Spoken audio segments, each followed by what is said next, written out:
Greetings, viewers, and thanks for joining me in the shop today with the Green 3rd Gen. Gonna go over a few things real quick. Finally got to go out do some moderate wheeling with it. Had a great time. Sadly, it was really muddy. I did hose down my engine bay, but I didn't get in there with my pressure washer. So it's a little cruddy. You want to keep the dirt down to keep it cool. Don't let things get caked up in there.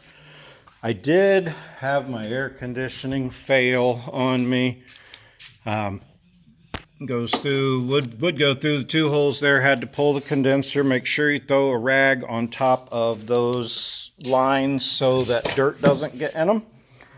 My issue was my AC condenser switch, which is by the condenser. You have to pull it. There's where the drain line goes through. There's where your 2 AC lines go through. I'll show you on the back side of the condenser box. 1 screw there, 1 screw there. Kind of hard to get to. 1 screw up there. You can see it. There, up there. Yeah, that damn light won't hold still. Right there. But anyway, take a few things out to get to it, but otherwise it's right there. While you got it out, clean all the crud out of that box. I'll show you in the box how the switch is easy to get to here in a minute. Gotta take your glove box and a few other things out, that piece up on top. I did end up putting my spare tire up here in the back. It was hanging down and dragging a lot. It does give more clearance. I didn't even hit my back bumper or anything. Got my tailpipe a little bit there. You can see it's kind of got a flat spot on the bottom of it, but all in all, not a big deal. There's my sliders. They're the same steel I used for my bumper with just some kickouts running. I did 4 kickouts. Probably could have done 3, but anyway, that's what I did. Bevel cut on them. They're nice. I got some scratches on the bottom where I used them for sure. I did finish some more on my bumper here. I guess it's terrible lighting in here, but I got it all apart. I don't want to run it if I don't have to with the AC stuff tore apart. But anyway, I cut some plate steel. That's also 1/8 inch thick like my tube is. And that's just a freehand arch. And then I put this angle piece on the front here. I like it. I think it's definitely got to give it more strength. Gives it a little something else. I kind of like the mixture of plate and tube. This has got round tube, square tube, and plate. And if that don't look homemade, boy, I don't know what does. But anyway, maybe when it's out and light, I don't shine a light on it, it'll look better. But I like it really well. I really like the sides, and that'll give those wings some support, but I digress. As far as my skid plate, my weld together skid plate goes, you can see here on this corner where I bent it up. You can see along the front where it did take some fair amount of abuse. Like I said, it was just moderate stuff. We didn't go hardcore because I don't want to treat this vehicle that way.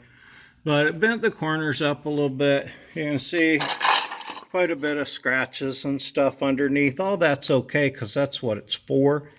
It took some dents. You can see some dings in it, but it protected everything like it should. Hi, Slim.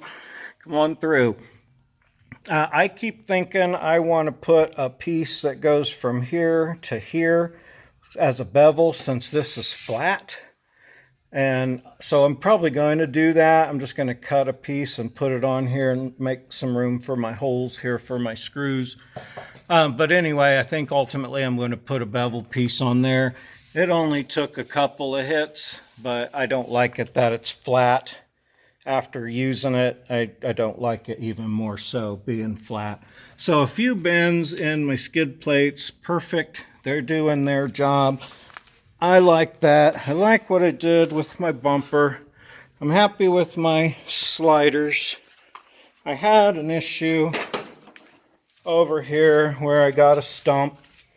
It was muddy as anything, and I slid and got a stump. Had I had a kick out on my slider, would have made no difference, because this was knee high and sticking out of a wall like a ledge. So yeah, this would have still gone over even if I had that. It's a risk you take when you go off-roading. I was glad I had my rear armor.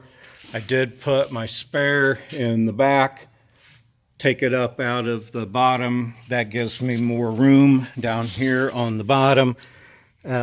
Definitely underneath, easier to clean and get to, but gives me a little more room. Makes me want to now raise my hooks up maybe, because now they're the lowest hanging thing. It was my spare before. So yeah, might have to rethink those rear recovery hooks. Otherwise, I did get a light bar.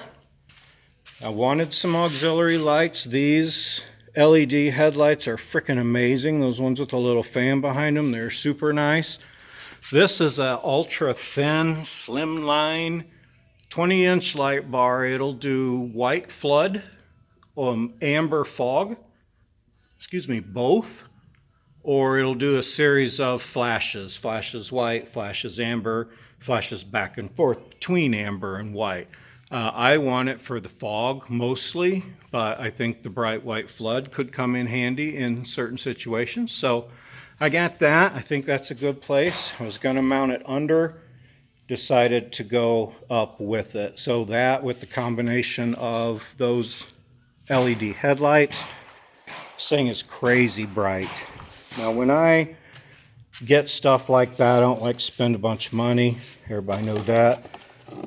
This is the light brand, Co-Light. Got it off Amazon. There's the specs on it. It is an Amazon top pick, and that's usually what I go with. I wanted the slim one, and this was Amazon's top pick for slimline. I highly recommend everybody buy a wire harness when you want to wire something up. It's super nice. It comes with a fused link. And I can't see because I'm blocking it. Comes with a relay, nice wire extension that would run 2 lights, so it actually has 2 leads. My light only had 1 lead. It's got a connector before it goes through the firewall, so you can plug in and out. It does come with a switch that's lighted. Not much on a lighted switch, and this is a Toyota dealer install switch, and I had that and I liked that, so I put that there. So anyway, got me some groovier lights, a little bit of damage, the AC issue, but that's not a big deal. If I could fix it myself, if I had a machine to evac it after I put it in, I wouldn't have to take it somewhere, but I am going to have to take it there. That's what that wet spot is underneath. That's just where I unhooked the AC and oil dripped down. My truck doesn't weep horsepowers yet, but I digress. Very happy with the performance while I was out there wheeling. Went to Badlands in Attica. I don't think I even used my locker the whole time I was out there. This is the switch, that one with all the writing on it. This is the box. There's one of the bottom holes. There's the other one. There is one on the other side too. I forgot to point it out, but it's under the computer. But anyway, then the box separates. It's got some screws and clips on it. It separates. Make sure you keep dirt out of your lines. Once it's done, they're going to go and evac it again anyway. But I want to keep it dirt free as I can. I have some oil. Had some oil there. Oh, there it is. PAG oil, that PAG 18 or PAG 100. I'm sorry, PAG 100 refrigerant.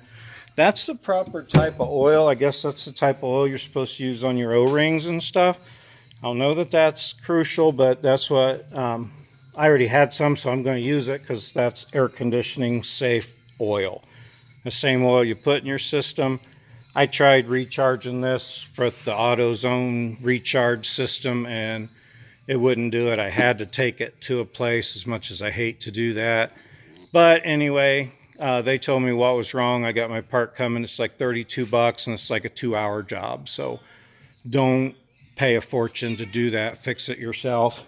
Meow. I know, mister. Look at him doing pushies. He's so cute. He's so freaking cute. Blanche is not out here today. She is a little freaked out by the fence, but she's doing better. But if I'm doing noisy things, she doesn't like it. And I was cutting and grinding today. That is completely irrelevant to everything else that's going on here. But the second part of my skid plate thing was going to show you. This is how, when it's done, that side is pretty straight and that part's fine. This part over here, I kind of bent. I clearanced it, you might say. If it wasn't squeaking and rubbing against my transfer case, I would just left it there because it's clearanced. They're not real heavy duty skid plates. They are 1/8 inch. They're 11 gauge. They're like everything else that's armor on my vehicle. The front part did great. The center part did great. That part did its job, but it did bend. And if, like I say, it wasn't squeaking and rubbing my transfer case, I wouldn't even straighten it.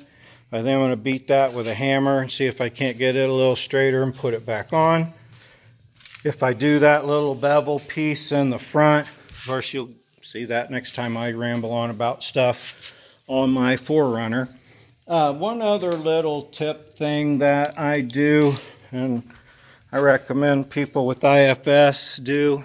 One, weld behind those alignment tabs so that they don't fold over if you're going to do heavier duty stuff, which I eventually will weld these. But mark where your alignment centrics and your tabs meet with white paint.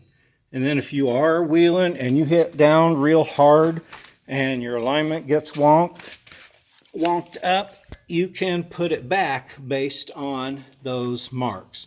So I put a bunch just because I overkill things. And I do the front and back side of all 4 tabs. I'm going to take the front part of my skid plates off and weld those tabs eventually, but I don't really wheel this truck that hard. But yeah, weld or mark those tabs and cams so that you can realign it before you drive home. It'll save you some crazy steering and some wear on your tires. So anyway, a little bit of work to do to straighten out that skid plate. Really happy with this vehicle's performance off-road. Why wouldn't I be? I can't wait to go to Colorado and wheel on the mountain passes. And it's really fun getting the truck ready too. So anyway, thanks for joining me. Ramble on way too long about way too much, but I appreciate y'all tuning in. Like and subscribe if you wanna. Check the links if you wanna. I appreciate you tuning in. Y'all have a good day.